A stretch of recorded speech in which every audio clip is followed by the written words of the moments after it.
The wars you see are only part of the story. The real power lies behind them. While the world applauded alliances for the sake of freedom, Donald Trump did what few would dare. He demanded explanations.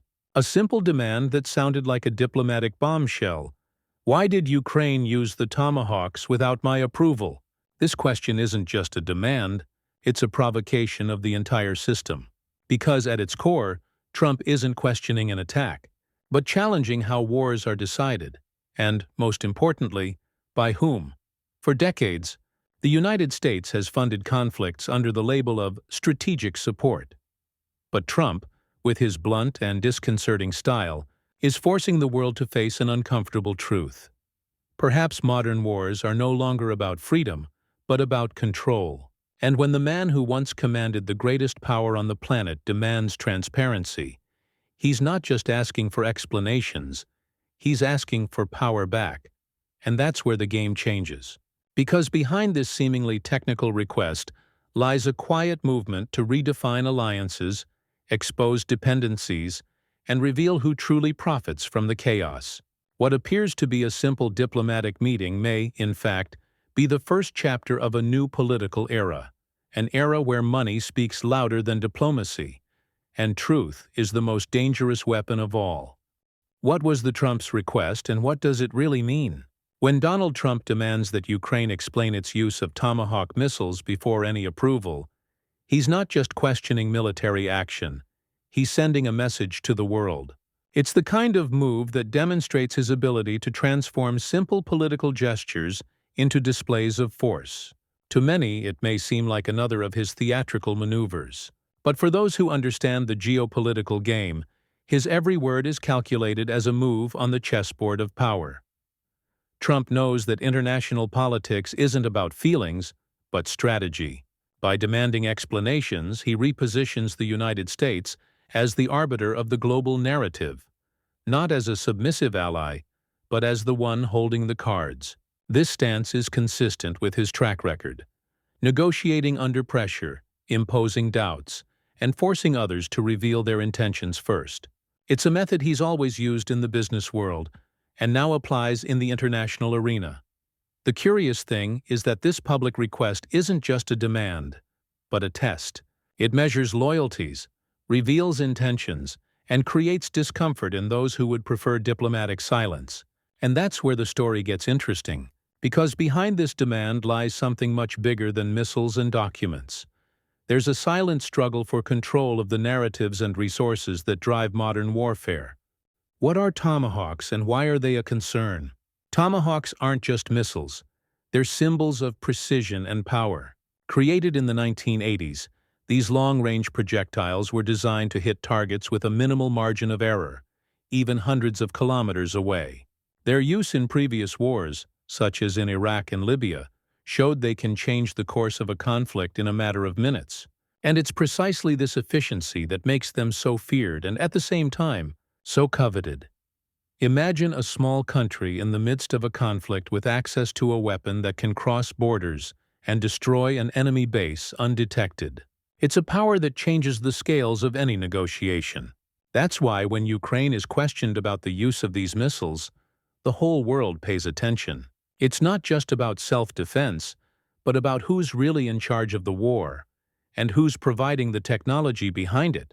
Trump, with his calculating gaze, knows that each Tomahawk launched represents more than an attack. It represents a political decision, an economic cost, and a diplomatic message. And by demanding explanations, he touches a wound few dare touch. Those who control the trigger also control the narrative. And it is precisely at this point that the relationship between the United States and Ukraine begins to show its cracks. The tense relationship between the United States and Ukraine. Support or control? When discussing the alliance between the United States and Ukraine, many see solidarity. But for those who observe closely, there's something more complex at play. A relationship marked by dependence, distrust, and conflicting interests. Since the beginning of the war, Washington has presented itself as the protector of freedom. But it's always the one who dictates the terms of military and financial support that pays the bill. And whoever pays, rules. Trump, by demanding explanations, only exposes this hierarchy that the world pretends to ignore. The billion-dollar American aid packages are not mere gestures of goodwill. They are investments with political returns. Every tank sent, every missile fired, strengthens the United States' presence on the European stage. Ukraine, in exchange, cedes decision-making power, territory of influence, and even part of its sovereignty. Trump knows this, and that's why his stance is so disturbing. He doesn't just want to help, he wants to control the terms of the game. This silent tension creates a rift between public discourse and the real world. While leaders talk about a democratic alliance, strategists discuss control of trade routes, energy, and global influence. Trump's request is not an isolated outburst. It is an attempt to reposition Ukraine in the role he believes it should play, an ally under surveillance. And it is precisely this surveillance that reveals the next move on the board, where power ceases to be merely political and begins to involve something even more lucrative. The behind-the-scenes game: power, money, and influence. Behind every military decision lies a tangle of figures, contracts, and vested interests that rarely make the headlines. Modern wars aren't driven solely by ideology, they're driven by budgets. When Trump demands that Ukraine explain its use of the Tomahawks, he's not just demanding political transparency. He's poking fun at a financial empire built around war. Each missile launched represents millions of dollars flowing among defense corporations, banks, investors, and lobbying groups that directly influence Washington's decisions. These corporations, known as the military-industrial complex, wield enough power to dictate entire agendas. They fund campaigns, write security reports, and shape public opinion with the rhetoric of global protection. Curiously, while citizens believe they are defending democratic values, the wheels of profit turn silently. Trump, with his ruthless negotiator profile, knows this game well. He knows that, in politics, following the money trail is the same as finding the truth. Therefore, his demands are not just political, they are strategic. He wants to know who truly benefits from the conflict. Behind the scenes, this dispute goes far beyond Ukraine. It involves energy contracts, trade routes, and control over essential raw materials such as natural gas and lithium, the white gold of the 21st century. Today's wars are fought not just for territory, but for control of resources. And when Trump applies pressure, he also sends a veiled message to corporations and allies. No one profits without accountability. The problem is that stirring up this hornet's nest means taking on not just governments, but conglomerates that move trillions and finance campaigns around the world. And it is at this point that the tension ceases to be diplomatic and becomes global. Because what is at stake now is who will command the new war economy.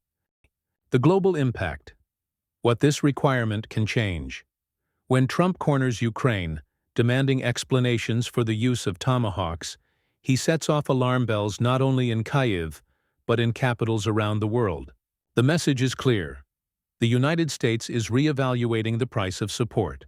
This changes the game for NATO, the European Union, and even countries that depend on the American shield. Suddenly, everyone realizes that unconditional support has invisible clauses, and that decision-making power could return to the hands of those who have always been adept at negotiating. To their advantage. This stance could trigger a chain reaction. If the United States conditions its aid, other countries will begin to rethink their alliances. The balance of power, already fragile, is likely to become even more volatile. Imagine emerging powers like China and India observing this movement and sensing an opening to expand their influence. The simple act of demanding explanations about missiles can alter trade routes, military investments, and even the value of currencies on the international market. It's a reminder that, in geopolitics, one speech can move trillions, but the most profound impact may be symbolic. Trump is rewriting the role of the United States not as the world's policeman, but as the world's auditor. He demands that every nation receiving aid justify itself, align itself, and be transparent. And this sets a dangerous precedent. Countries that once felt safe under the American umbrella now find themselves vulnerable, forced to prove their worthiness. It's a new form of diplomacy, the diplomacy of control, disguised as accountability.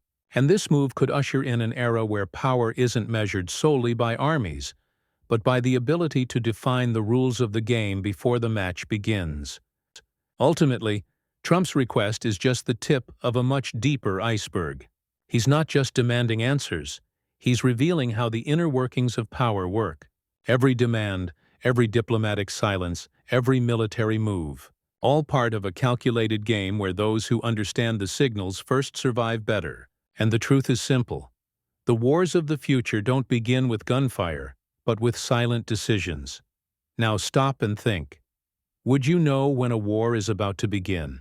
Can you identify the signs that precede chaos, the economic, political, and social clues that the news tries to hide? Because while most people sleep on, believing in peace agreements, great leaders are already positioning their pieces. Understanding these patterns can be the difference between being manipulated by history and understanding what's really happening. If you want to go beyond the headlines and understand what's really behind the conflicts that shape the world, I've prepared something special. The ebook, 10 Signs That a War is About to Start. In it, you'll discover the subtle clues that precede each major confrontation: economic, political, strategic, and even media-related. Click the link pinned in the comments, get yours, and start seeing the world through the eyes of someone who knows what's coming today. And of course, subscribe to the channel and activate the bell, because the next analysis will show you what no one else is saying about the new map of global power.